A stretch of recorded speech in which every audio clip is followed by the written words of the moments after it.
বিশ্ব রাজনীতির ইতিহাসে সম্ভবত সবথেকে বড় গোয়েন্দা কেলেঙ্কারি ফাঁস হয়ে গেছে।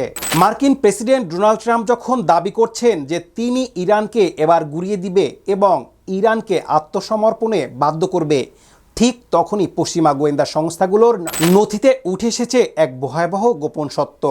মধ্যপ্রাচ্যে মার্কিন সামরিক ঘাঁটিগুলো এখন আর নিরাপদ নয় এবং এর নৈপথ্যে রয়েছে খোদ বেইজিংয়ের সরাসরি কারিগরি সহায়তা। আজকের এই বিশেষ ইনভেস্টিগেটিভ অ্যানালাইসিসে আমরা এমন কিছু প্রমাণ নিয়ে আলোচনা করব যা থেকে এটি পরিষ্কার হয়ে যাবে যে ইরান কিভাবে চীনের চোখ ব্যবহার করে পেন্টাগনের সবথেকে সুরক্ষিত ঘাঁটিগুলোতে নিখুঁত হামলা চালাচ্ছে। যুক্তরাষ্ট্রের প্রভাবশালী দৈনিক ফাইন্যান্সিয়াল টাইমস AFT একটি চাঞ্চল্যকর অনুসন্ধান থেকে প্রতিবেদনে ফাঁস হওয়া ইরানি সামরিক নথির উদ্ধৃতি দিয়ে দাবি করা হয়েছে ইরান গোপনে একটি চীনা গোয়েন্দা স্যাটেলাইট সংগ্রহ করেছে, যা দিয়ে তারা মধ্যপ্রাচ্য জুড়ে মার্কিন ঘাঁটিতে হামলার সক্ষমতা কয়েক গুণ বাড়িয়ে ফেলেছে। TEE-01B নামের এই স্যাটেলাইটটি 2024 সালের শেষের দিকে চীন মহাকাশে উৎক্ষেপণ করার পর ইসলামী বিপ্লবী গার্ড বাহিনী IRGC অ্যারোস্পেস ফোর্স এটি নিজেদের নিয়ন্ত্রণে নেয়। এটি কোনো সাধারণ বাণিজ্যিক স্যাটেলাইট নয়, এটি আধা মিটার রেজলিউশনের ছবি তুলতে সক্ষম, যা দিয়ে মাটির উপর থাকা প্রতিটি মার্কিন যুদ্ধবিমান বা ট্যাঙ্কার গতিবিধি পুঙ্খানুপুঙ্খভাবে দেখা সম্ভব। এর আগে ইরানের হাতে নূর 3 নামের যে স্যাটেলাইট ছিল তার রেজলিউশন ছিল 5 মিটার, অর্থাৎ চীনা এই স্যাটেলাইট ইরানের আগের সক্ষমতার চেয়ে 10 গুণ বেশি নিখুঁত। ঠিক এমতো অবস্থায় ট্রাম্প যখন দাবি করছেন যে আগামী 48 ঘন্টায় তিনি ইরানকে এক বিস্ময়কর শিক্ষা দিতে যাচ্ছেন, ঠিক তখনই এই স্যাটেলাইটের তথ্য বলছে যে ইরান ইতিমধ্যে সৌদি আরবের প্রিন্স সুলতান বিমান ঘাঁটিতে থাকা মার্কিন E-3S উড্ডয়ন ব্যবস্থায় নিখুঁত আঘাত এনেছে।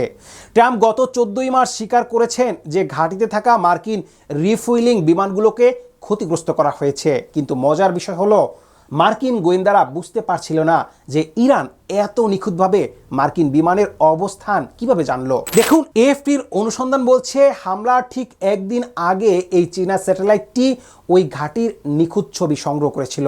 শুধু সৌদি আরব নয়, জর্ডান, বাহরাইন, ইরাকের ইরবিল বিমানবন্দর এবং জিবুতির মার্কিন ঘাঁটিও এখন এই চীনা স্যাটেলাইটের সার্বক্ষণিক নজরদারিতে রয়েছে।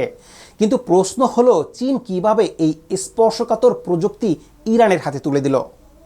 এখানে বেইজিং এক মাস্টার স্ট্র্যাটেজি ব্যবহার করেছে। তারা আর্থ আই কো নামক একটি চীনা প্রতিষ্ঠানের মাধ্যমে এই স্যাটেলাইটটি উৎক্ষেপণ করে এবং কক্ষপথে পৌঁছানোর পর তা ইন অরবিট ডেলিভারি পদ্ধতি ইরানের কাছে হস্তান্তর করে। রেকর্ড অনুযায়ী 2024 সালের সেপ্টেম্বরে IRGC এই সিস্টেমটির নিয়ন্ত্রণ পেতে প্রায় $3,66,00,000 পরিশোধ করেছে। নথিতে খোদ IRGCর একজন ব্রিগেডিয়ার জেনারেল স্বাক্ষর করেছেন। দেখুন, ডোনাল্ড ট্রাম্প সম্প্রতি চীনকে হুমকি দিয়েছিলেন যে ইরানকে সামরিক সহায়তা দিলে তাদের বড় সমস্যায় পড়তে হবে, কিন্তু চীন কৌশলে তাদের বেল্ট অ্যান্ড রোড প্রকল্পের দোহাই দিয়ে এই কারিগরি সহায়তা অব্যাহত রেখেছে। বাস্তবতা হলো ইরানের নিজস্ব গ্রাউন্ড স্টেশনগুলোতে যখন যুক্তরাষ্ট্র বা ইসরায়েল হামলা করছে, ঠিক তখনই চীন তাদের অ্যাম্পোস্যাট নেটওয়ার্ক ব্যবহারের অনুমতি দিয়ে ইরানকে এক অভেদ্য সুরক্ষা বলয় দিয়েছে। কারণ লাতিন আমেরিকা বা এশিয়ায় ছড়িয়ে থাকা চীনা গ্রাউন্ড স্টেশনগুলোতে হামলা করা যুক্তরাষ্ট্রের পক্ষে প্রায় অসম্ভব। সাবেক CIA বিশ্লেষকদের মতে রাশিয়ার ক্যাম্পাস B স্যাটেলাইট এবং চীনের এই নতুন গোয়েন্দা স্যাটেলাইট মিলে এক শক্তিশালী ইন্টেলিজেন্স গ্রিড তৈরি হয়েছে। আর এই গ্রিড ব্যবহার করে অতি সম্প্রতি একটি মার্কিন F-16 বিমান ভূপাতিত করা হয়েছে বলে সন্দেহ করা হচ্ছে। এদিকে ট্রাম্প যখন বলছে যে তিনি কট্টরপন্থীদের হটিয়ে দিয়েছেন এবং ইরান এখন পুনর্গঠনের সুযোগ চাইছে, ঠিক তখনই এই স্যাটেলাইটের মাধ্যমে মধ্যপ্রাচ্যের তেল সরবরাহ এবং মার্কিন পঞ্চম নৌবহরের উপর ইরানের এই নজরদারি ট্রাম্পের যুদ্ধবিরতি না বাড়ানোর হুমকিকে এক বড় ধরনের চ্যালেঞ্জের মুখে ঠেলে দিয়েছে। ইউরোপীয় ইউনিয়ন যখন যুক্তরাষ্ট্রের সাথে দূরত্ব তৈরি করছে এবং হরমুজ প্রণালীর জন্য নতুন জোট বানাচ্ছে, তখন ইরান চীনকে গ্যারান্টার হিসেবে চেয়ে এক বিশাল কূটনৈতিক চাল চেলেছে। আপনারা নিশ্চয়ই লক্ষ্য করেছেন, ট্রাম্প দাবি করেছিলেন যে হরমুজ প্রণালী খুলে দেওয়ায় চীন খুশি হয়েছে, কিন্তু AFPর এই প্রতিবেদনে বলছে চীন আসলে পর্দার আড়ালে ইরানকে এমন এক ডিজিটাল তলোয়ার তুলে দিয়েছিল, যা দিয়ে ট্রাম্পের বিস্ময়কর 48 ঘন্টার পরিকল্পনাকে নস্যাৎ করে দেওয়া সম্ভব। এখন প্রশ্ন হলো, ট্রাম্প কি আসলেই চীনের এই সরাসরি সম্পৃক্ততা জানার পর বড় কোনো সামরিক পদক্ষেপ নেবেন, নাকি বেইজিংয়ের সাথে নতুন কোনো দ্বন্দ্বে জড়িয়ে তিনি ইরানের সবগুলো শর্ত মেনে নিতে বাধ্য হবেন? একদিকে লোহিত সাগর বন্ধের হুমকি, অন্যদিকে চীনের স্যাটেলাইট দিয়ে মার্কিন ঘাঁটিতে হামলা।